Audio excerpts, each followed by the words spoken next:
This is Dickey Newton interviewing one Shelley Cunningham, age 14. The date is Friday, October 3rd, 1980, 4:32 p.m. Okay, Miss Cunningham, start from the beginning. Tell me exactly what happened on the night of October 2nd. Well, I was in my bed reading a Babysitter's Club book, the one where Betsy Soback breaks Claudia's leg, and I had just gotten to the part where Christy squirts ink all over Marianne's white sweater when I heard a strange noise outside my window. Approximately what time was this? Let's see. Before that, I was watching an episode of Flurf, which was a rerun, I think, the one where he's kicked out of the Interdimensional Federation of Flurfs for not sharing any of his poop, which came on at 8 o'clock, and then I took a shower after that and couldn't find my jammies, and... Just the facts, Oh, go on. You were talking about being completely garmentless or something? Yeah, well, I finally found my jammies in the dryer, and by the time I was in bed and reading my book, it was probably around 9 o'clock. And can you describe this noise you heard? It sounded like moaning. Would you say it was like the moaning of one in the midst of intense carnal pleasure? And can you demonstrate it for me? Ew, gross. No, it sounded sad. Okay, so more of a mournful moan. Male or female voice? Male. Deep. All right. What happened after you heard the noise? I got up and looked out my window. What did you see? A ghost. It was across the street from my house. I almost choked on my retainer. Tell me what it looked like. Just like in the picture books.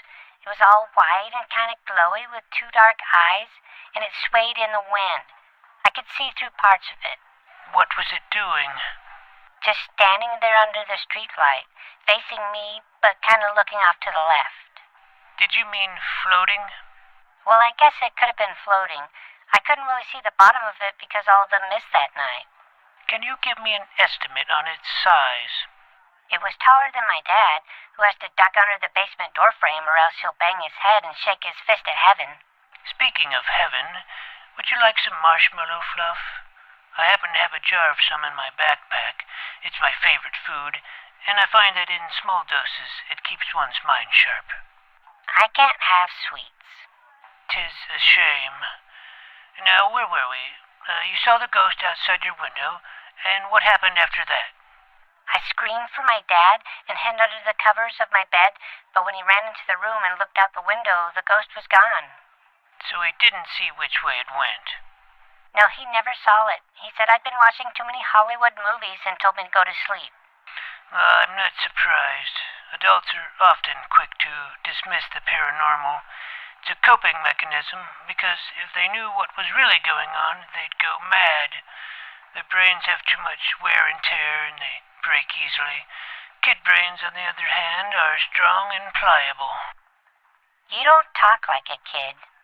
I assure you I'm 12, although my body is undergoing significant hormonal changes and will soon be that of a man's. Oh. Now, I think that concludes our interview today, Miss Cunningham. If you see the ghost again or have any questions, here's my business card. What are you going to do about the ghost? I'm going to convince it to move on, wherever that may be, too. Spirits sometimes linger in our world due to a sense of deep longing. That is why they moan in the night.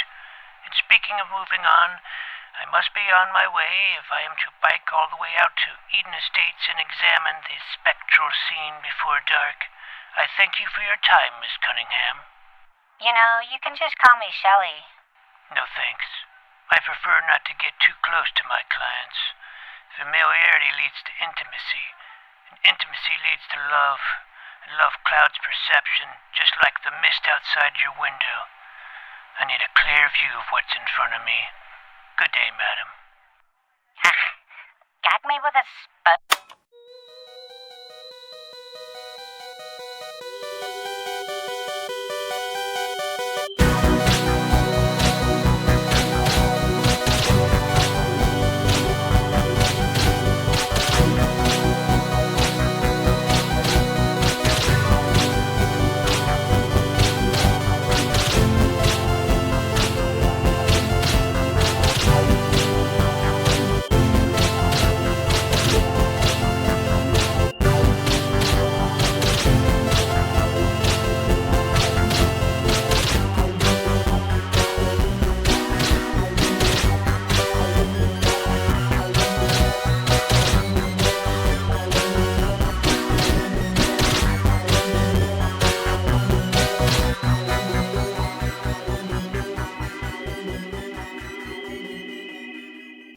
I left Shelley broken-hearted in the AV storage room at Jupiter Springs Junior High and pedaled my Huffy to Eureka Street on the edge of town.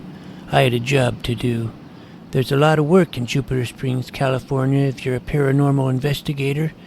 Sometimes the jobs require a different specialization, such as a laser-powered superhero or 11th level element master, but for this case, a seasoned supernatural detective was called for. I frequently team up with my best friend Plunger, but he was currently attending an academic decathlon in Sacramento, about an hour away. I could have participated too, but I withdrew myself from consideration in protest over the lack of Cape City comic book topics. Plunger's area of expertise is computers and conspiracy theory anyway, so I was on my own this time. The scene of the ghost sighting didn't offer up any clues, but I did verify that the street lamp the ghost was under was visible from Shelley's window and that her story was not an obvious fib to get me alone in a room with her. Now I just had to decide where to go from there. Ghosts usually hang around in old houses, but if someone was killed in a car crash, it's possible their spirit became attached to this place. I didn't think so, though. It would have had to have been very recent, or else Shelley would have seen the ghost before, and I hadn't heard anything about crashes in the news. Maybe it was headed somewhere. If I were a ghost, where would I want to go? Shelley said it was looking to the left, which is to the east. The gym where all the ladies in spandex dance by the windows is in the opposite direction, and I think that's only on Tuesdays. But I know one place I'd go that's right on the way, Gallows Hill Cemetery. By the time I got there, the sun was setting. Luckily, I told my Aunt Judy that I was spending the night at my friend Chip's house. He's a year older than me and a reformed bully. I'd like to sleep over at Chip's sometime, but he doesn't even own a Nintendo. My aunt wouldn't check up on me because she'd be checked out. Wine makes her sleepy. This wouldn't work with my mom, who is the opposite of her sister, but she was in Rome on business. When in Rome... I don't know what that means because no one ever completes the saying. But when in Jupiter Springs, go to the top of Gallows Hill. You can see the whole city from there. It supposedly got its name after every member of the Connolly gang, notorious outlaws, were hanged all at once in a mass execution in the 1800s. They were buried right under where they died, and that was the beginning of a new cemetery, which grew into what it is now. Rows of weathered gravestones, all crooked and green like witches' teeth. I left my bike at the base and scaled the old hill. The wrought iron cemetery gates squeaked like a swarm of rabid bats. It was going to be a long night. I could see downtown in the distance, just as its lights were flashing on. That's where some of my favorite stores are, Comics to the Max and the Starbright Arcade. In the center of downtown stands a statue of Ezekiel Scruggs, the logger baron founder of Lake County. Further off I could see the outline of the hills that my neighborhood is nestled in, Moonstone Hills. On the opposite side I could see the dark tree line of Tolola Pines National Forest. Just last month there was a massive fire in the region and a small portion of the forest was burnt down. It's rumored to be home of all manner of monsters, including Bigfoot and the owlbear.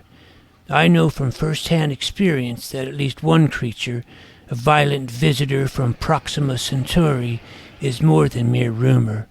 It's reality. Terrible, nightmarish reality. As night fell, instead of watching for wandering spirits, I found myself scanning the black, starry skies above, wondering what was out there watching back. When I was 8 years old, my dad left the house to grab a pack of menthol-light sucks and never returned. Sometimes I'm told fathers abandon their families, but that only happens to people who live in poor neighborhoods like Sugarbush Valley where Plunger and Chip live. No, I know my dad was abducted by aliens. He had to have been. It's the only thing that makes sense. But I don't think it was by the same species I'd encountered before. They didn't strike me as the beam and ring type. Those guys are from Zeta Reticuli. Midnight came and went, and no ghost made an appearance. The air was cool and quiet, with only the odd hoot from an owl, easily identified. I know my owls. I kept my eyes open for as long as I could by periodically sucking in spoonfuls of marshmallow fluff, but eventually they grew too tired to lift. I didn't remember falling asleep, but I sure as heck remembered waking up at dawn with a back and neck as stiff as a dead man buried under me. Good morning, Mr. Ezra Cornelius Yoder. Now, with more sunlight, I did a thorough search of the cemetery. Unfortunately, the only potential clue I found was what appeared to be a small sample of ectoplasmic goo, but it was trapped in some kind of small, clear balloon, and my instincts told me to leave it alone. My plan had failed. I'd need to change tactics. After riding home to Moonstone Hills, gobbling down a bowl of Overman O's, and leaving my still snoozing aunt a note, I was out the door again.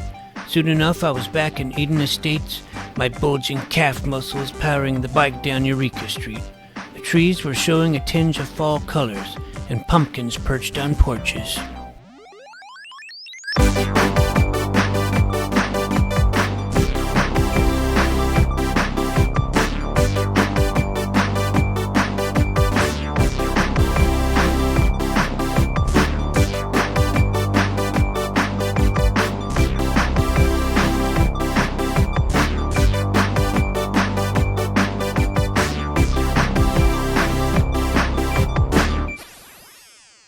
If Shelley saw this ghost, maybe other people did too.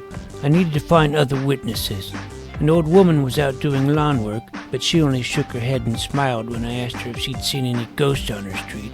A little girl started to cry and ran back inside when questioned. Maybe when Shelley said the ghost was looking to the left, she meant her left, and not the ghost's, which would be west.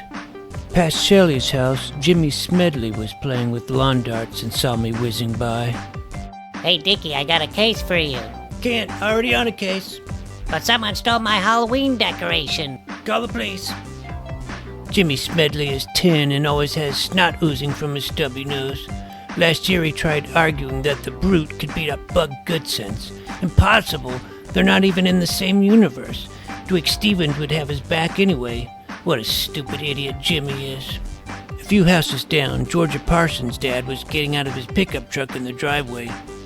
You haven't seen any ghosts in the vicinity, have you, sir? No, I ain't seen no ghosts. Are you sure? Maybe Thursday night? I said I ain't seen nothing, kid. Wait a second. Thursday night? Weren't no ghosts, but come to think of it, I did see a buck-naked man come sprinting down the sidewalk Thursday evening. A naked man, sir? Naked as sin. Some kind of pervert, I guess. Thank God my daughter was already off to bed. What did he look like? Too dark to get a good look at him, but he was big and bald like Uncle Fester. Which way was he running? East. It's weird that you want to know that. Just curious. I gotta go now. Stay away from my daughter. I wasn't sure what to think about a naked man running around at the same time and place as Shelley's ghost. How did it relate? Or was it just one big dangling distraction? The last house on the left, before Eureka Street intersects with Ponderosa Drive, is Mrs. O'Hannigan's. She's one of the lunch ladies at Hammond B. Middle School, where I used to go. We still keep in touch. I knocked, and she came to the front door, still wearing a hairnet. Dickie, what brings you here? Hi, Mrs. O'Hannigan. Just thought I'd stop by to see your beautiful face. Oh, Dickie, you charmer. I always thought you were sweet. That's why I always gave you a little something extra on your tray. You weren't like those other little shits. You want some pudding cups? I still keep some at home just for you. Yes, ma'am. Well, wait just a second and I'll fetch you some. Mrs. O'Hannigan didn't just give out regular pudding cups. They were gourmet, made locally at the Jupiter Springs Pudding Factory where Plunger's grandma works. After a few seconds, the lunch lady delivered the goods. 3 cups of primo pudding, which I stuffed into my backpack. Thanks a lot, Mrs. O'Hannigan. You didn't happen to see a ghost outside the other night, did you? I think I saw that little snot-nosed Smedley boy had some kind of ghost decoration on his lawn. Is that what you mean? Nah, I'm talking about the real deal. Sorry, honey. I don't believe in anything that ain't flesh and blood. I didn't have the nerve to ask her about the naked man. So what are you gonna be for Halloween this year, Dickie? I'm thinking about going as Bigfoot, but I can see you're already wearing your costume. Excuse me? Aren't you dressed as a beautiful princess? Oh, Dickie, the girlies must love you. Such a sweetheart. Not like that no-good, rotten, cheating husband of mine. I do all right. Thanks again for the pudding. See you around, gorgeous. Oh, quit it. And with that, I was back on my bike and coasting down the street again. I hadn't picked up the clues I'd hoped for, and it was starting to look like I might not ever solve the case of the Eureka Street spook. At least I had pudding. Jimmy Smedley was still narrowly avoiding getting his skull pierced by lawn darts when I began to pass him for a second time. Reluctantly, I skidded to a stop. I just want to know one thing, Jimmy. Was the Halloween decoration you had stolen that of a ghost? Yeah, how'd you know? It's called deductive reasoning. Now, what exactly did your ghost look like? It was just an old white bedsheet of mine I cut up and draped over a beach ball and then hung from the tree branch. Are you gonna find out who stole it? I mean, I can probably just make another one. I still have the beach ball, but the culprit should be brought to justice. That's what Brendan Bain would do. Brendan Bain is a supervillain. He thumbs his nose at justice and mocks those who stand for it. Oh, well, I bet Heatwave could take him. That's from the Druids of Dragondale RPG, not Cape City. And Heatwave isn't even a person, it's a spell. Yeah, but if it's cast by Flurf... No! Wrong universe again. Look, I'll find the bedsheet bandit, but then you have to admit you don't know what you're talking about. Whatever, that's all kid stuff anyways. I'm mostly into owls now. I can tell you some facts if you want. Ah! I covered my ears before he could say anything else. If I was going to see this case to its conclusion, I had to remain calm. Trust me, bad things happen when Dickey Newton loses his cool. Now that I was pretty sure the ghost Shelley saw was a large man wearing a modified bedsheet, there was another type of clue I could follow: footprints. When I was on the trail of a spirit, I ignored everything underneath my keds that didn't resemble slime or ethereal vapor. Hunting down a flesh and blood man would be much easier, especially for a master tracker such as myself. No footprints were found around the scene of the crime, but the tree from which the ghost decoration hung was so close to the sidewalk that the thief wouldn't have needed to step on the lawn at all to yank it free. I spent the rest of the day searching the ground on either side of the street, finding only sporadic shoe prints that were too small or faded to belong to the suspect. Something wasn't sitting right with me about this case. The ghost might have turned out to be just a man, but there had to be more to it than that. It had to be paranormal somehow. Maybe the man was a robot from the future. Would have been a nice night for a walk, after all. The only way to know for sure was to keep looking for evidence. Soon enough, just as it was getting dark out again, I found the evidence I was looking for. I'd followed Eureka Street east all the way until it intersected the 152, and then went north until I came to the Europa Roadhouse, a rowdy biker hangout. From there, I crossed the highway and came to a dirt trail leading into Tolola Pines National Forest. The first thing I saw when I hopped off my bike and squinted down at the ground was a perfect set of shoeless footprints. They were big, just like they should have been. Maybe too big. That's when it hit me like a ton of Lego bricks. That's when old Dickey Newton figured it all out. Those weren't just big feet. Those were Bigfoot's big feet. Now it made sense. The forest fire must have burnt all of Bigfoot's hair off and drove him out of his habitat. He ran naked and discombobulated, ending up on Eureka Street, where he was spotted by Mr. Parsons. Then, seeing Jimmy Smedley's bedsheet, he covered his modesty and stood in front of Shelley Cunningham's house, moaning at his misfortune. Eventually, he regained his composure and made his way back into the woods. I knew this case had to be something extraordinary, but extraordinary claims require extraordinary evidence. I needed casts of these prints. Unfortunately, I didn't have any plaster of Paris with me, but what I did have was marshmallow fluff. In the fading light, I grabbed 2 jars out of my backpack, one for each foot, and packed the prints with the fluff. Come tomorrow, that yummy paste would be as hard as concrete. There would be more footprints, to be sure, but I'd done all I could for the day. My stomach rumbled, and I realized I hadn't eaten anything for lunch. For a second, I contemplated slurping up some of the fluff, but then I remembered I had pudding. I'd need the sustenance for the ride home. My Aunt Judy did make me go to Sunday school the next day. Seeing as how my time was limited, what with having put off my homework over the weekend and my mom's plane arriving that evening, I decided to make every second count. I was potentially about to be the first person to conclusively prove Bigfoot's existence and make history. While I am certainly well versed on the subject, I admit that I am not the world's foremost expert on Bigfoot in the Northern California region. That honor belongs to local cryptozoologist and bowling alley manager Bart Garfinkel. He had a brief brush with fame after the gonzo journalist Bing Kingsley wrote an expose on him for Cream magazine in the 1970s. Supposedly, both men rescued a Bigfoot from the back of a Jupiter Springs brewery truck, assaulted a police officer, and stole a motorcycle from a member of the Night Rangers, MC, before riding off in a blaze of glory. I needed to know exactly what I was dealing with before I went traipsing after the rest of those footprints in the woods. I needed an audience with Mr. Garfinkel. The problem was he almost never gave interviews to anyone. He'd speak to me when he saw those big, beautiful fluff cats, though. But when I went to retrieve them, they were gone. I could have cried. My mind raced. Was I being watched? Was someone trying to stop me from getting too close to the truth? Was it the men in black, or the Bigfoot equivalent, the men in plaid? Then I came to my senses and realized my miscalculation. There were a dozen little paw prints around the larger impressions. Raccoons had feasted on the fluff, and now I'd have to meet Mr. Garfinkel empty-footed. I recognized the man behind the counter as soon as I entered the Rolling Thunder bowling alley. The cryptozoologist was almost as big as Bigfoot himself, with short graying hair, glasses as thick as mine, and a Hulk Hogan mustache. I'll take a pair of size 16s, please. Sorry, we don't carry shoe sizes that large, and I know they wouldn't fit you anyway. I've got big feet, if you know what I mean. Yes, you are implying that you have a large penis. Very funny. No, sir.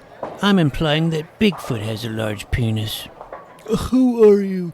Are you another cruel child here to mock me? I don't appreciate comments about Bigfoot's penis. Apologies, Mr. Garfinkel.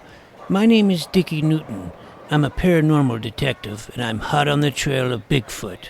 Well, I'll have you know the Bigfoot I met is a female and therefore has no penis. Furthermore, if you're another publicity seeker here to exploit Bigfoot for your own fame and fortune, I won't help you.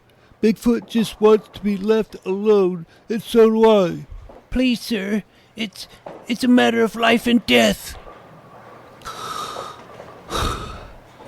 It's not safe to talk here. Men in plaid are everywhere. Follow me to my office. We walked down a dim hallway and into a small back room. Bart shut the door and sat behind his desk. I sat in front of it while my brain rushed to think of an excuse to justify my slight exaggeration. And then, out of nowhere, something popped into my head. Mr. Garfinkel, I believe my father was abducted by Bigfoot. Well, I did tell you that Bigfoot just wants to be left alone. However, I admit there have been a few credible cases of abduction in the past. So Bigfoot really has taken people?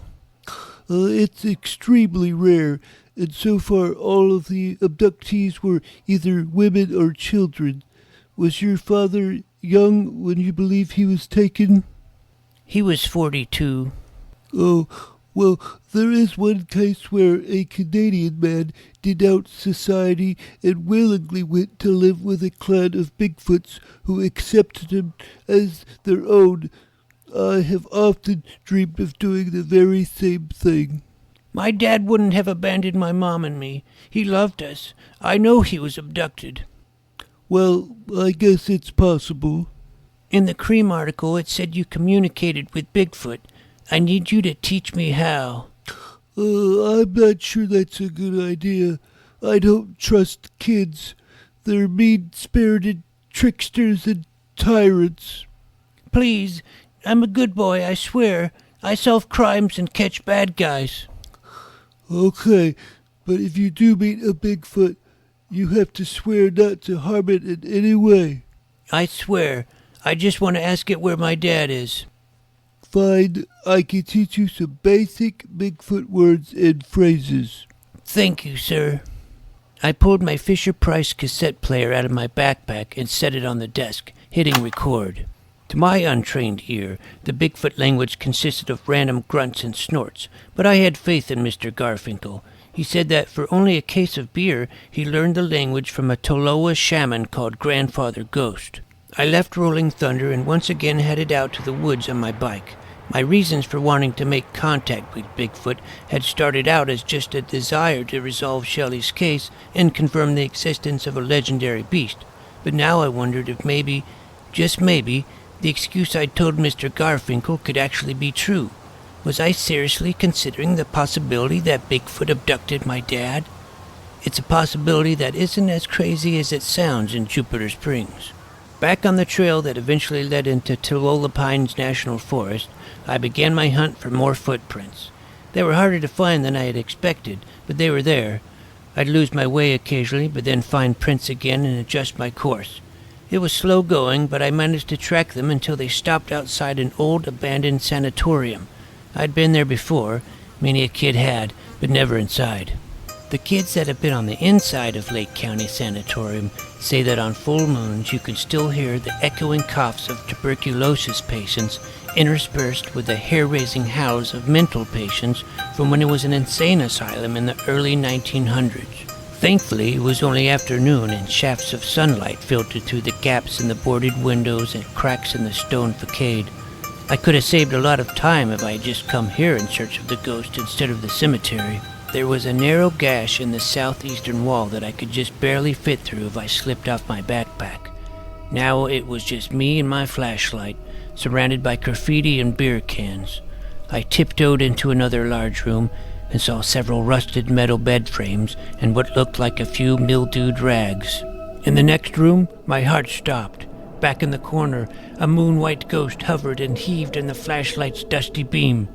It only took a few seconds, though, for my rational mind to realize I was looking at a bedsheet covering a tall filing cabinet, its end rippling in the autumn breeze. A closer view revealed poorly cut eye holes. It was Jimmy's. Had to be. Leaving the little office room, I stepped out into a big open corridor. This time what I saw gave me an even bigger shock. Among the scattered litter on the floor was a crumpled pack of cigarettes. Menthol Light sucks, the same brand my dad smokes. Could he really be here? In my excitement, I almost called out his name, but I stopped myself. What if he doesn't remember his name? What if he doesn't remember English at all? Trying my hardest to remember Mr. Garfinkel's lessons, I spoke.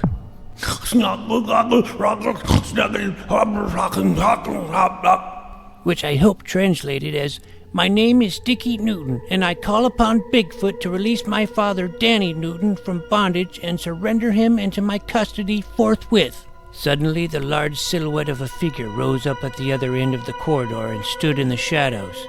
At the same time, a stench of BO 10 times worse than Plunger's pits came wafting aggressively in my direction. I held my flashlight steady, but it couldn't penetrate the concentrated darkness gathering round the hulking figure. Then it stepped into the light. It wore a dirty hospital gown. At first I thought it might have been Mr. Garfinkel, but there was no hair or glasses on its head. Jesus, kid, you scared the living daylights out of me. You having a stroke or something?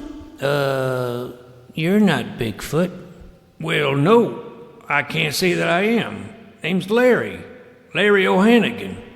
Wait, as in Mrs. O'Hannigan's husband? Yeah, that's right. You know her? She's a dear friend of mine. You gotta talk to her for me.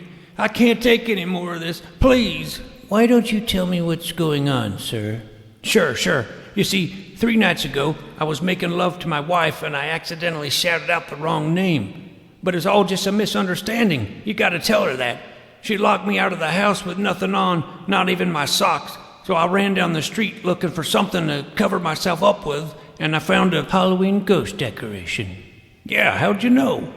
Lucky guess. Go on. I didn't know what to do. I had no proper clothes, no ID, and no money for a motel. Then I remember this place. My friends and I used to dare each other to go inside when I was about your age. I never thought I'd be squatting here as an adult. Some life I'd made for myself, huh? Dumpster diving at the Europa Roadhouse and crying myself to sleep at night. Oh, God. Oh, Gene.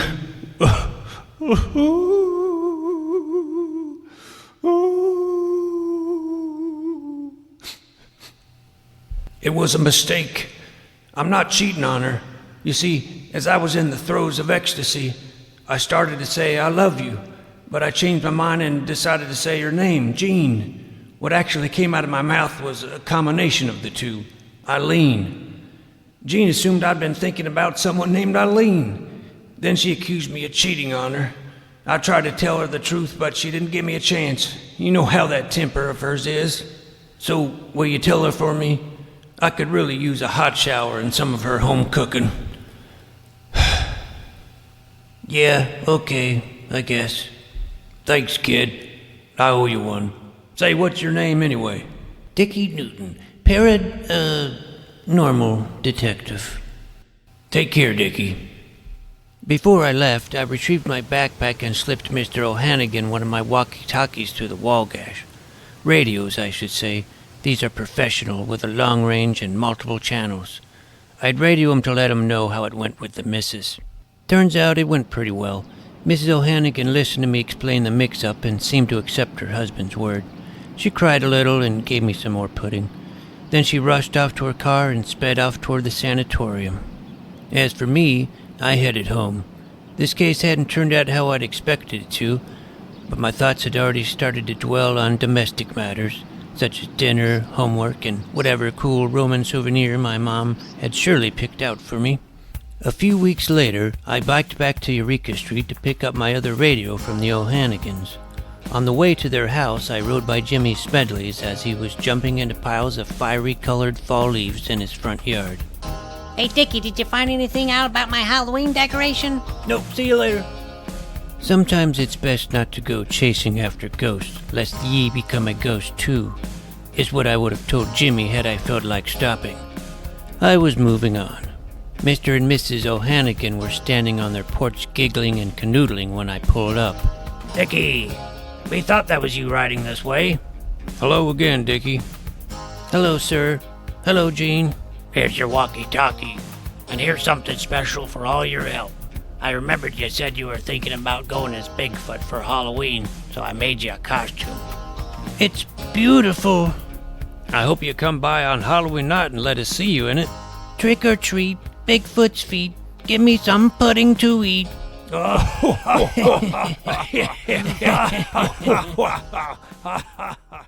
I tried on the Bigfoot costume as soon as I was back home in Moonstone Hills. It fit perfectly. As I was reuniting my radios together in my backpack, I realized that I'd left my cassette player going after I'd gotten my language lesson from Mr. Garfinkel. It had been recording from within my backpack as it sat outside the sanatorium. Eventually the tape had run out and it stopped. For some reason I had the strange urge to rewind it and play it back.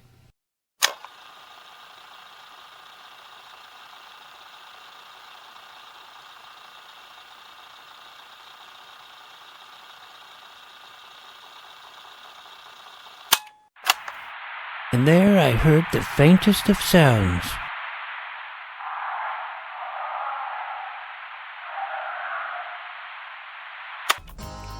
I could translate it for you, but the message was just for me.